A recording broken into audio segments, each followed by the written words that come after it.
Oh, Brighton 2, Manchester United 1. First away game of the season, and United have failed again, conceding an injury time goal to João Pedro. It is heartbreaking. It's hard to take. It's hard to figure out how United ended up being second best in that game, because for long spells, I do agree with a lot of people on what they've said. United were the better side, but we lost the game, and that's all that matters, and that is where the pressure cooker situation starts to rev up, and again, everyone starts sharpening their knives. This is Forever United TV. Welcome along to the post-match analysis. Oh, God, the breakdown of everything that went wrong with Manchester United, because it does override the good that we did in the game as well, sadly, because it is all about results. It's a results game, it's a results business, and United walk away from Brighton again with a defeat. Please give the video a like. Let's get the likes up to try and cheer ourselves up, everyone.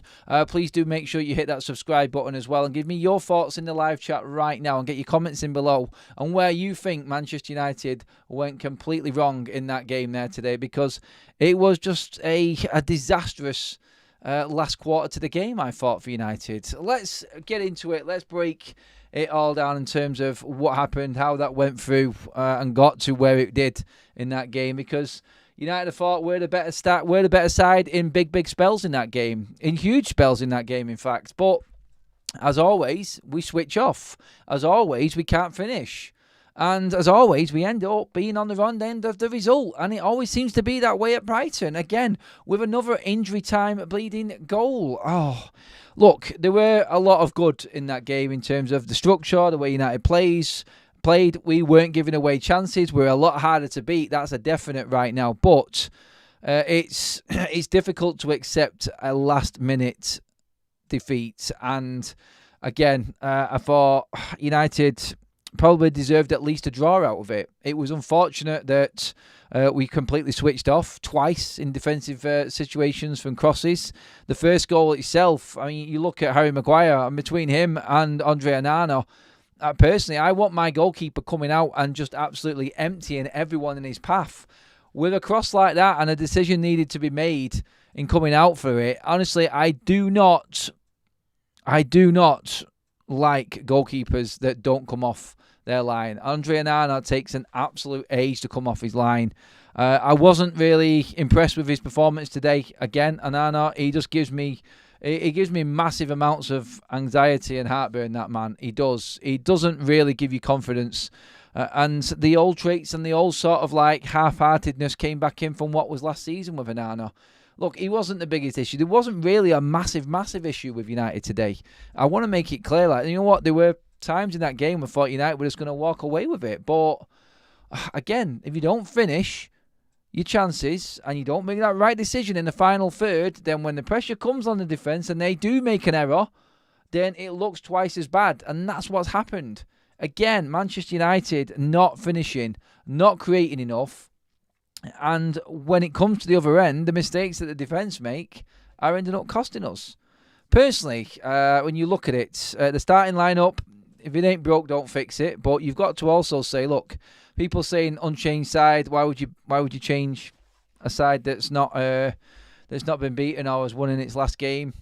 But we did have to make substitutions for that starting 11 to actually get over the line against Fulham. I think people forget that, and someone did mention it to me on the watch along that we just did there. Like, yeah, we did actually need to make substitutions to get that starting lineup over the line and get the result in the end. So it wasn't the starting lineup that won the game in a way. They did good bits, but again, it comes down to substitutions. Absolutely gutted that we had 2 goals called off rightly in the end because of sheer bad luck, really. I mean, Rashford should have been onside. He should have kept onside for that first goal. He was fortunate to get the ricochet back and it going anyway. Garnacho, incredibly unlucky. Like the momentum and the slide of Xerxes going through, it looked at that point like United were well and truly on top. And again, we just not being able to take advantages of good spells of the game when we're actually in front or when we're on top in a game. And it really was difficult to watch Brighton take away all 3 points there. It was. I was losing my shit big time. I was that disappointed in the result simply because I didn't think we deserved the defeat. We didn't.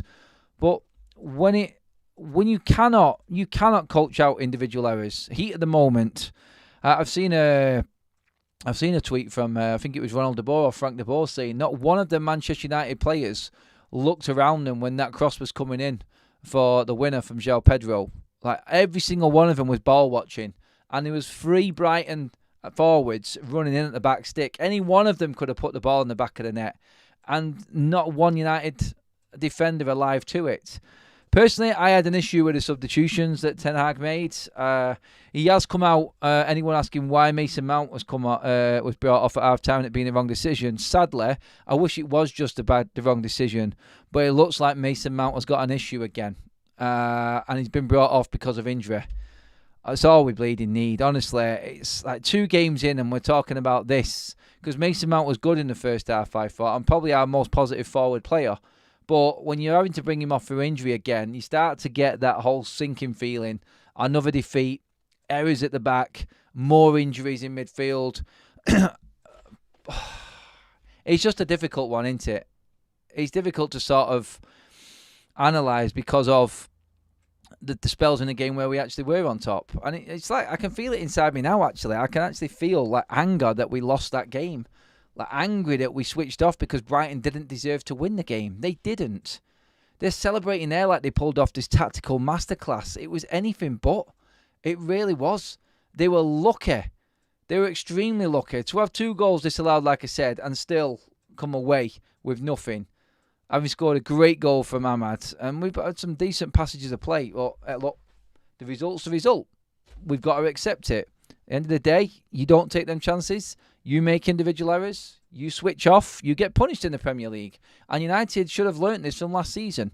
The worry and the cry from the watch-along, what people were saying with me, was that we can't finish. And that was the biggest issue in all of that game. And everyone had a major concern with not being able to put the ball in the back of the net. Again, we've spent money on Xerxes. To be honest, Xerxes in the second half for me looked a bit lost. It really looked lost, and I didn't know where he was supposed to be playing, to be honest. Couldn't get himself into the game. And unfortunately, again, he's going to be a victim of chopping and changing constantly and not knowing what his best 11 is, Ten Hag. I think he needs to stick to a back line, and I think he needs to stick to a front line and then try and work something with it. And anyone else who's not in that side needs to actually just sit on the bench and try and work their way back into the team. It just was not cohesive enough in that front part of the pitch, and you get punished. You do. I'm going to get into the chat straight away and get your thoughts on this one. Alien is in with a super chat straight away. Sack the Dutch potato and give it to Rude now. We've got another super chat in as well from Alien. I'll just read that one out. A 31-year-old novice manager schooled Erik ten Hag big time. I don't think he did, mate. I think that is way over the top, personally. Cheers for the super chat, Alien. He didn't school him at all. I thought he was incredibly lucky. I thought we were the better side in all of this. Let's get back to some of your other comments in here as well. Mount going off changed it. Brighton bossed the middle of the park second half with O'Reilly. Togoglu signing this weekend, and Bascali coming in from PSV. Brighton dark horses for top 4/6. I didn't rate Brighton today at all. I'm sorry, guys, if anyone disagrees with that, but I really did not rate Brighton. They were poor. They were worse than what they were last season. They were lucky. They got caught a few times in trying to pass the ball out from the back, and I think a few more teams will figure out Brighton. I don't think that they are the De Zerbi Brighton of last season, or the Potter one for that matter. I think they were different, and I think their manager, I think they will get found out, Brighton, personally. Look, there's bigger issues for Manchester United. We've got more problems than worrying about Brighton, how unlucky we were in that game, but you have to just admit, sometimes you get what you deserve, and Brighton stayed in the game. They started to grow in the second half when we made our substitutions, started to take more control of it, and probably in the end, if you're judging the last 10, 15 minutes, Brighton probably deserved a goal more than what Man United did. It's just what United did in the other part of the game which really disappointed, and it's hard to get past that, because when you are on top and you make certain decisions like Ten Hag did, bringing on Scott McTominay for Bruno Fernandes, I thought was a disaster. Scott had a little moment here and there at the start when he came on, but then was completely irrelevant. He did nothing. And when you're looking for a goal, I'm sorry, you don't bring Bruno Fernandes off. you don't bring a creative spark. As much as you want to slag Bruno off for giving the ball away or making some silly errors here and there, you don't bring Bruno Fernandes off when you're looking for a goal. That is a rule. You cannot afford to be missing the creative sparking players. And he can do something out of nothing, Bruno. Scott can't. He needs the delivery to actually make it work for him. When you're taking the creative unit off and bringing in Scott, who needs the delivery and that creative person next to him, you're on a recipe for disaster. And you've got Xerxes running around like an headless chicken, not knowing where to be. It just got a bit too much. And in the end, Brighton grew in confidence and took the game away from United. And I mean took the game away not with just the goal, but took the game away from United actually on the pitch and started to control it more. And United's chances were becoming more and more minimal. And in the end, like I just said, like going off the last 15 minutes, who is up for taking the game? Brighton looked more up for it than Man United did, and they took advantage of us and criminal individual errors. 60 million for our number 7 to be good at pressing. Bruno off from McTominay was a crime. Joke of a team, no team cohesion. James Dawson says, soon as I saw the team, I knew we were in trouble. Rashford, Maguire, Mount. I don't think we deserve anything. 10 Bob, totally at fault. Sat says, Anana could and should have shouted at defenders, but he didn't say a word, and he let them all run towards the ball. Yeah, honestly, Anana's never going to fill me with confidence as a United goalkeeper. He really isn't. We've all got an issue. It's called Ten Hag, says Lee. I knew people would start piling in on Ten Hag on this, and he didn't help himself. He really didn't help himself in what he did today and how he handled that game in the second half. I thought in first half, set up the way that United were structured, I thought it was good. I thought we were very good. But all in all, Manchester United got what they deserved today. Ineptitudes in decision-making, very, very wasteful, and switching off at the back. Both goals were Man United mistakes for Brighton. Anana needed to come and take the ball in the first goal, I thought. Maguire needed to make a decision. He didn't do it right.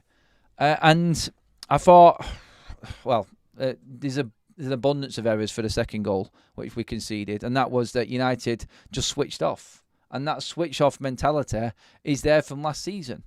It doesn't matter how you play when you're giving goals away for fun. It doesn't matter what bits of the game you look and can take confidence from.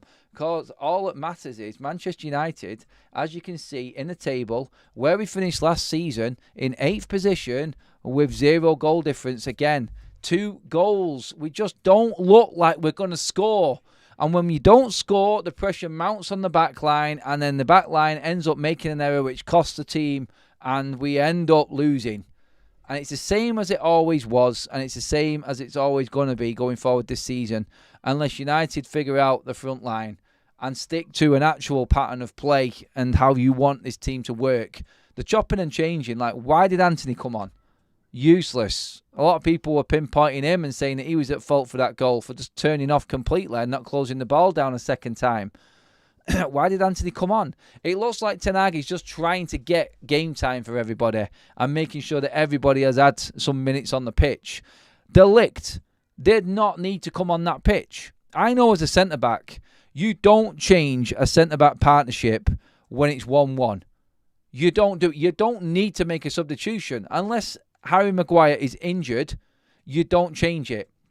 It just felt to me like Ten Hag was trying to find time and game time for certain players, and it backfired on him a little bit. I mean, look, Martinez was at fault, Dalot was at fault, De Ligt was at fault. They were all ball watching.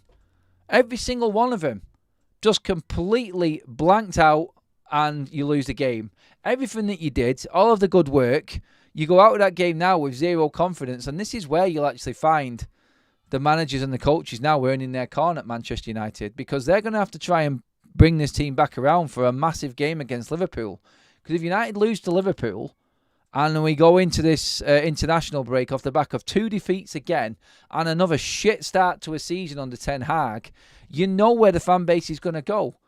And it isn't going to be looking at the good bits. It isn't going to be looking at them phases of play in the first half where we're dominating and the press look good and everything like that. and the amount of possession and less chances that we've leaked in on our goal, it's going to be the table. It's going to be the points. And they're going to point out the same thing every single time, that Manchester United don't score enough goals.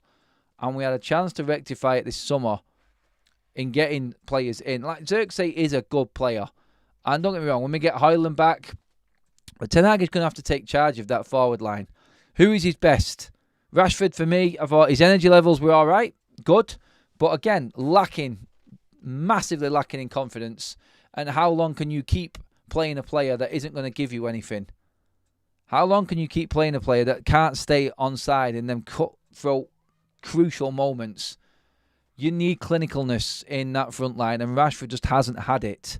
Thankfully for Ahmad, he got his goal today. Brilliant performance from him after having a tough first half. Came back strong in the second half. It should have been his goal and then the goal involvement to set up Garnacho, but unfortunately Xerxes momentum took him forward. We had it disallowed. And you guys tell me, who is the best forward line for Man United right now? Because again, we're looking into the third game of the season going against Liverpool, staring down the barrel of having another shocking start if we don't get a result, not knowing what our best front line is. He needs to make a decision and make a decision fast, because the media are going to sharpen the knives now and they are going to absolutely destroy us over the next few days. The transfer window can definitely turn things around. The transfer window can open up different avenues for us, obviously, and start to give us a little bit of confidence going forward in the midfield area. But personally didn't think that the midfield area where Casemiro was today was really an issue. It was crosses from out wide and not being able to control certain situations that cost United. And it's always going to be that way. It is always going to be that way with this team. Someone needs to try and figure out and change the mentality of these players. Because it was when that second goal got disallowed, and this is the point I wanted to make more than anything. When that goal got disallowed, it seemed to be, Wales against us, and that's it. And we didn't create nothing after that moment. Absolutely nothing. We died on our feet instantly. It's like we get the goal, and yes, we're back in it, and that's it. And we just stop. We stop every single time until that mentality changes. Nothing is going to change at Manchester United with these results. We can play as well as we want to. We can play as well as we did in stages there and towards the back end of last season. But until we shift that mentality of feeling like we're hard done to, we are never, ever going to go forward. And that's the problem that I keep seeing. And I've seen there today. I don't want to ramble on too much about the negatives of things because, like I said, I didn't think United deserved to lose that game. I think it was a minimum a draw. I think United were the better side in the first half and the start of the second half as well. But again, we cause our own problems. We don't take our chances. Individual errors, the pressure's on. And then, like I said, the mentality creeps in. And we switch off completely and go back to desperate defending. It only takes one thing to switch this team around. And that's the concerning part about all of it. One moment and all of the good work goes out of the window. Where it's moments FC when we get goals like we did last season, it's moments which completely wreck the mentality of this team going forward when it comes to the negative as well. And by that I mean the adversity, like having someone conceding a goal or having a goal disallowed. It just works against us every single time. Anthony Wisdom says, the entire United team were attracted to the ball for the winning goal. You can't have 3 unmarked men at the back post. Also, Anthony's initial tackle was so soft. I see the goal coming after that. I know it is a concern. Paul says, at the end of the day, the reason why the club is rotten from the top to bottom at the moment is that the Glazers have ripped the heart out of the club in every respect of it. It will take years to turn around. That's got nothing to do, Paul, with that result today, to be honest, mate. I appreciate the chat, mate. But the Glazers are a problem, but not today's problem. I don't want people bringing that in and using it as an excuse. Franklin, welcome to the Members Club, my friend, and for the Super Chats. Honestly, I really fear for our season. The results do put the negative vibe on things. Results are everything, and results will be what this team and Ten Hag is judged by. Performances now, and it's all right saying performances are what we're looking for. We need to get that style of play and that whole argument on things, but you don't get a style of play when you lose. You don't. Because style of play counts for what? 60, 70% of the game. The other 30, 40% is actually being clinical and having the mental strength to get over adversity, which we don't have yet. So it's all right saying we can get this style of play and figure it out. Yes. And it did look at times like we have got a style of play. And we were on top in that game. But if you don't take chances, it counts for absolutely jack shit. And I'm worried about Xerxes. I'm worried how he fits in. I'm worried that he keeps on trying to fit Rashford in and how Xerxes is never going to get a chance to adapt to the style of play at United. Højlund's got to come back yet. Does he come in automatically? And what we are saying is, like, the best that we've seen United so far is with Mount and Bruno up front in the press. Does that mean that we're always going to sit our two forwards on the bench just to make this system work? It just doesn't look like it's got enough control yet at the moment. And again, I came out of the game with tons of positives, but the overriding factor is the negative, and that's the result, and it always will be. Results will always overshadow all of the good play within a game, sadly. It's just there, innit, and in front of you. And 2 games in, you're trying to be upbeat. The window has been excellent. I think we are going places. I think we have definitely changed as a club. It's going to take time, yes. But it's that horrible feeling again, isn't it? It's like being stuck in 8th with 0 goal difference, exactly where we finished the season. It's like rubbing salt in the wound, isn't it? It really is like rubbing salt in the wound. It's like, why does it have to be 8th of all places? In fact, United could be bottom half of the table again by the end of today, and then you will get the pile-on, the inevitable pile-on. But yeah, 1 away game, 1 defeat. You can see the stat at the bottom of your screen there. It's a horrible stat. I mean, Manchester United are on a run of 14 games, drawn 2, lost 12 without an away win in the Premier League after conceding the first goal. That is the adversity that I was talking about. That's the problem I see, and the mentality issue in this team. It's like when they go behind, they automatically accept that it's just another unlucky day. Well, no, it's not. That plan that you had when you were winning games and that plan that you had when you were on top in that game today has to stay in your head, even if you are unlucky and you concede a goal. Brighton didn't deserve that goal, but they got it. Now deal with it. If you can't deal with it, you get results like today.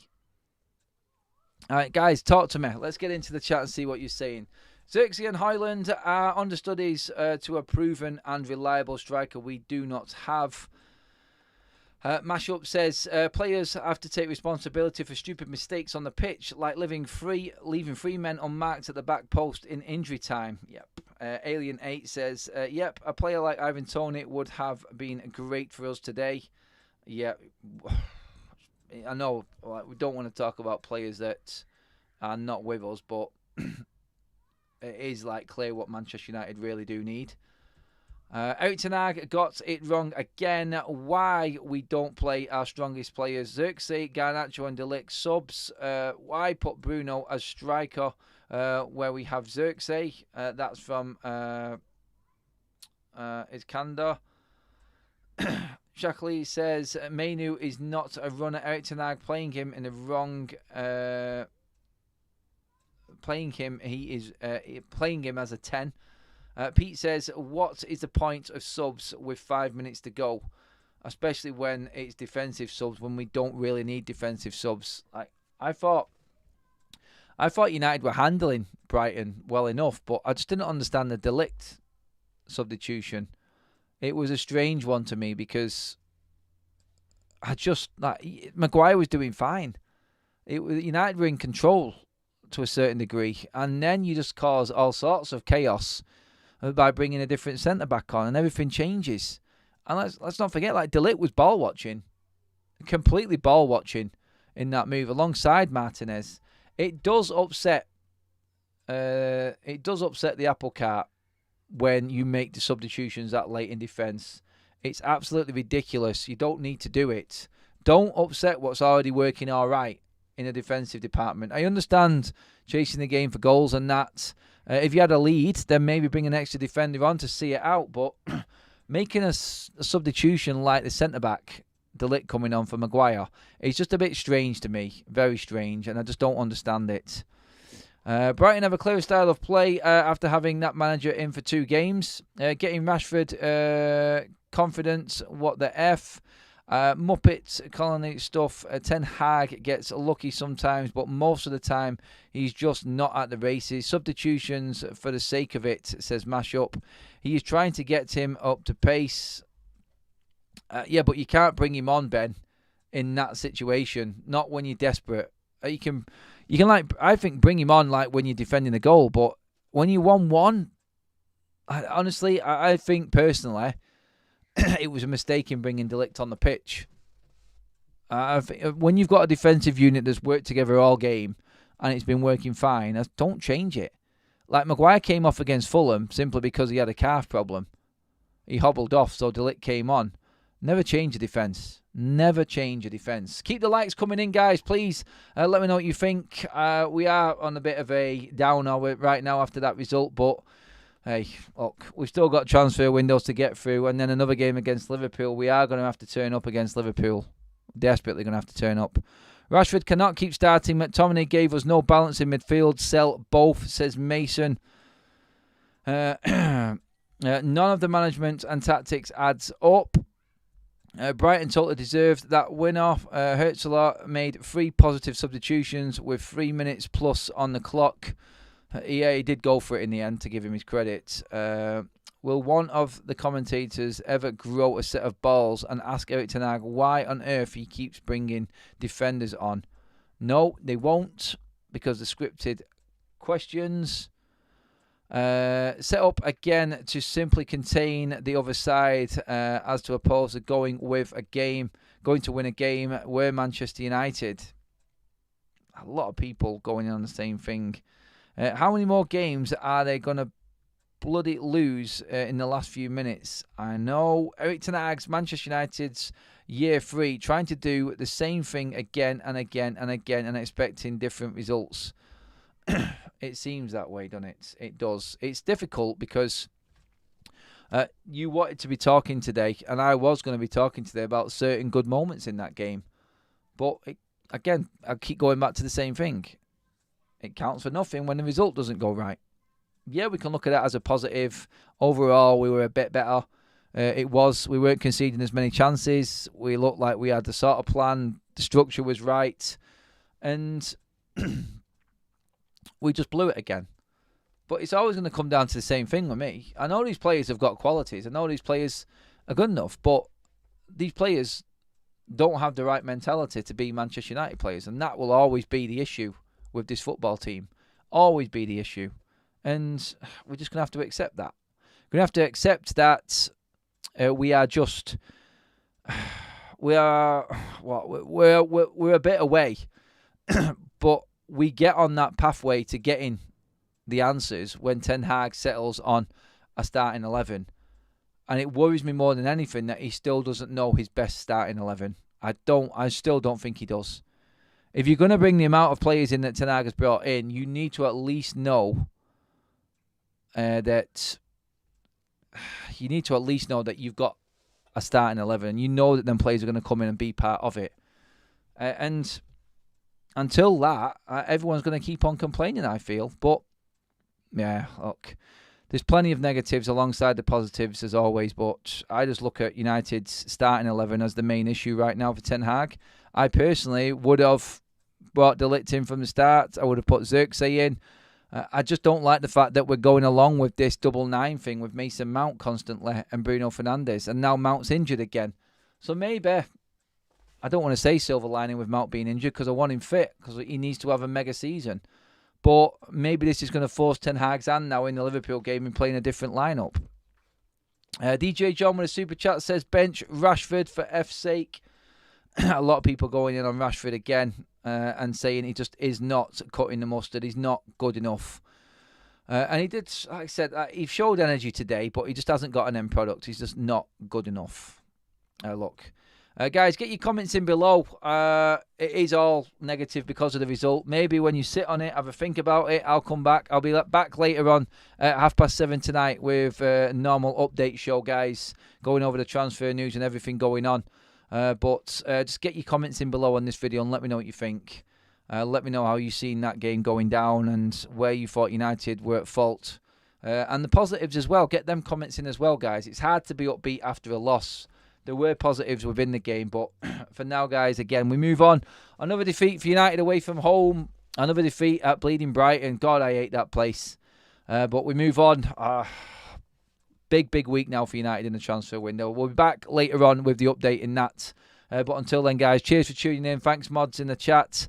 Everybody else with your comments, the likes, and, of course, all the super chats as well.